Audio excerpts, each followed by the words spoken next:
About 10 days after 9/11, I went through the Pentagon and I saw Secretary Rumsfeld, and one of the generals called me in. He said, "Sir, you got to come in and talk to me a second." I said, "Well, you're too busy." He said, No.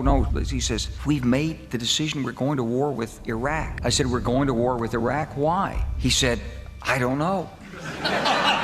He said, "I guess they don't know what else to do." I said, "Well, did they find some information connecting Saddam to Al-Qaeda?" He said, No. He says, "There's nothing new that way. They just made the decision to go to war with Iraq." He said, "I guess it's like we don't know what to do about terrorists, but we got a good military and we can take down governments." So I came back to see him a few weeks later, and by that time we were bombing in Afghanistan. I said, "Are we still going to war with Iraq?" And he said, "Oh, it's worse than that." He said, "I just got this down from upstairs," meaning the Secretary of Defense's office today, and he said, "This is a memo that describes how we're going to take out 7 countries in 5 years, starting with Iraq and then Syria, Lebanon, Libya, Somalia, Sudan, and finishing off Iran." I said, "Is it classified?" He said, "Yes, sir."